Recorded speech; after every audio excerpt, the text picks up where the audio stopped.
In this video, we're going to cover two pistols. The Czech VZ50, which is this example here.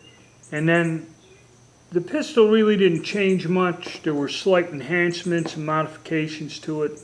A lot of them are basically cosmetic, where you ended up with the CZ70, which is a more modern version of it. These pistols were on the surplus market and were quite common, but as the surplus market has dried up the past few years, it's hard to find them, and I did find this version finally.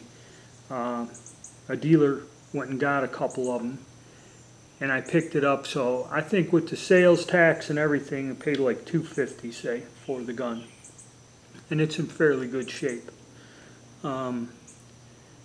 They kind of come in spotty like. They'll get small batches of them, and some of them in the past few years are really in terrible shape, and a lot of people kind of got burned paying hand select and stuff for them, and got guns that were in poor condition. You know, this one here is about excellent, both of them. So you got to be careful there too. So let's take a closer look. Okay, here we have the two pistols together. This is the 50 on top and the 70 down below. First obvious thing is the grips. If you look at the older style grips, they're actually wider and more higher up. They stand up more than the other grips.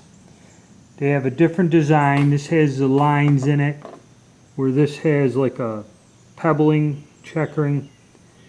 And they are thinner. They're closer to the frame. I think you can see that. Just like about an 1/8 inch wider. Okay, that's number one. Now the pistol at the top, the other change was the serrations here on the slide. If you notice the width or the number of them as compared, they increased it. And I think made them a tad deeper from there to there. So that's the older 50 style, and that's the other change they made. Along with the grips, what they did, if you look at this section down here where the comes into the trigger on the frame, the older gun was not as pronounced. What the 70 did, they made that scallop, or they dished this out at a different angle, made it deeper than this here. And that kind of coincides with the grip being thinner also. Then the takedown button, which is right here. The older style had the lines cut in it. It's kind of rounded, the button, and sticks out a bit farther. Then the other version is flat and has a checkering on it. So that's another change. That's the difference between the two models there.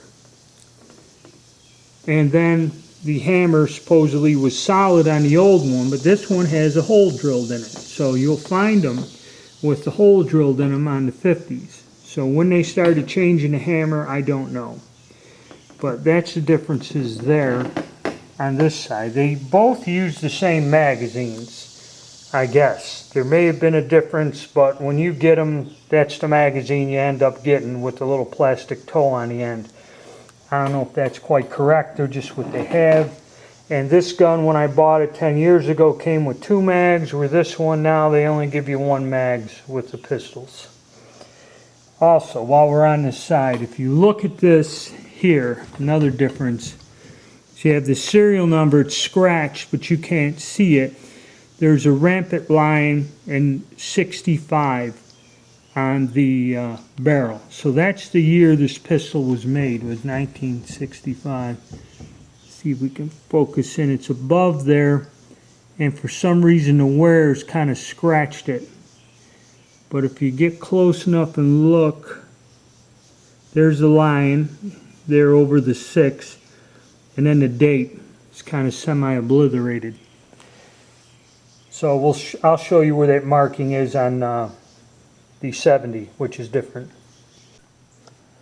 So that marking on the 70 is on the opposite side on the slide, and it's in pretty good shape. And you see 1970 and the little line. So that's another look at the grips in that from this side.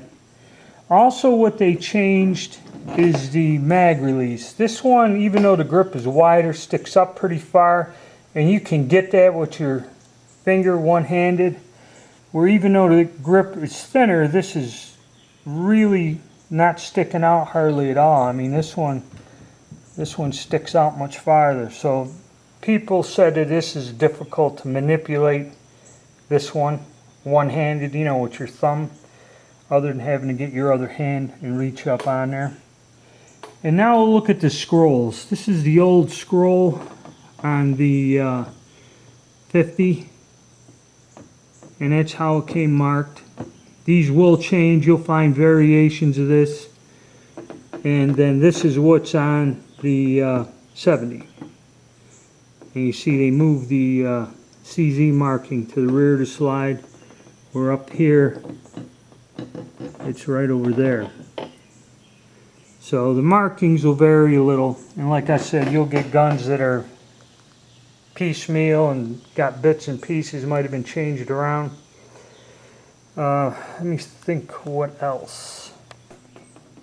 The only thing unusual about the Model 50 is if you look down there where that takedown lever is, there's a stamping there, which I think is KUB or something is stamped in there. That may be a police department or government department. And this gun also, on the inside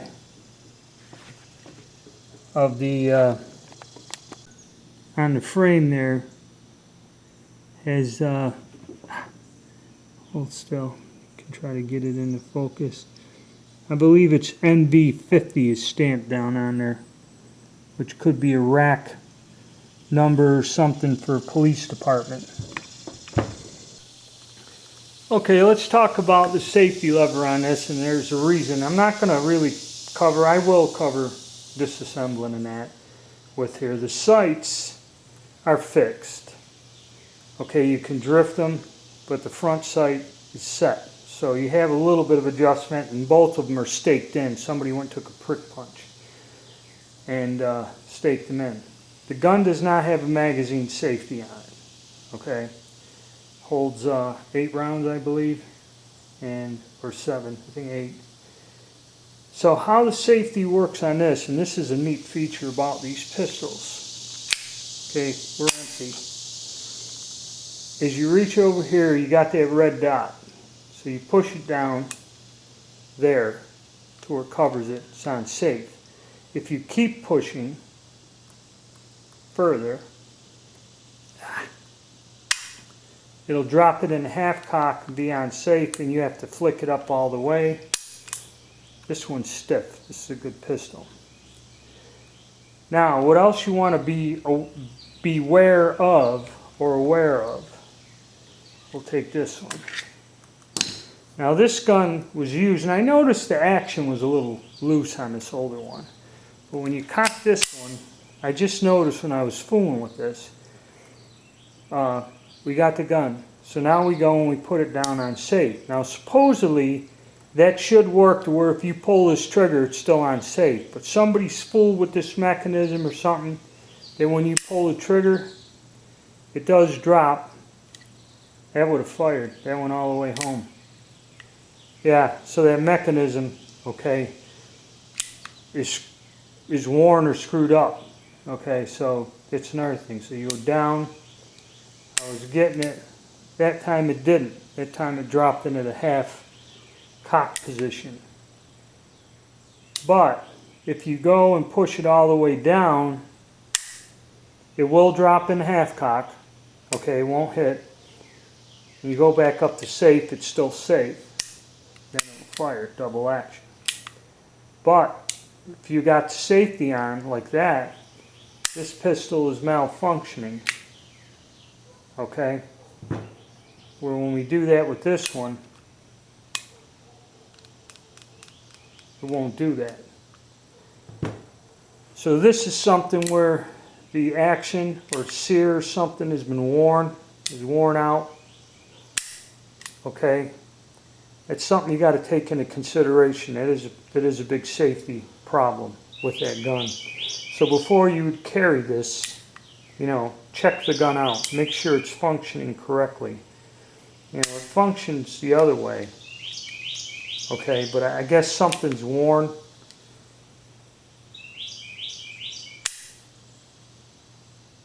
So that's something you got to be aware of when you fool with these old guns. Okay.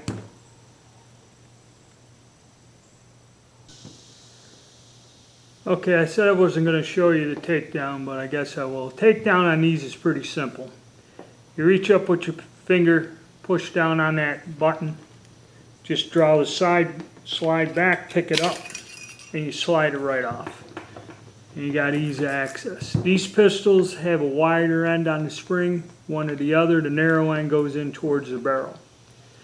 The gun's a simple design, similar to the PPK, but the Czechs put a different takedown mechanism other than dropping the trigger guard down to the side like a lot of the Walter clones or similar design knockoffs. It's all basically the same. They're well-made guns. Like I said, some of them might be worn out or a little screwed up, so you got to be aware of that. But this one here is pretty tight. This pistol's like brand new shape, and that's it. Okay, easy to maintain, easy to clean. Now at the price point of $250, and it is a 32 automatic. Okay, people kind of, as a concealed carry. What's nice about this gun is it is a collector's item. It is a mil surplus gun, but you can carry it halfway decent. But the only problem is there are a lot of other things available out in the market, like this Taurus Spectrum, which, as you can see, is lighter, more compact. Okay, it's a lighter, more compact gun, and you can get these things for about $160 as compared to $250. Okay, and that's a 380, which people look at, they're not too impressed with the 32 auto. You can get specialty hollow point ammo and stuff, but you have to remember back in the old days that stuff didn't exist, and sometimes the bullet shape on some of these guns were designed just to use full metal jacket ball ammo. And they may have feeding difficulties with some of the more exotic stuff. But still, they're interesting guns, they're well-made guns. Not a bad thing if you can get them at the right price and add them to your collection. Either one, like I said, the older model or the newer model, they're about the same gun with some very small cosmetic differences. But that's my take on these two here.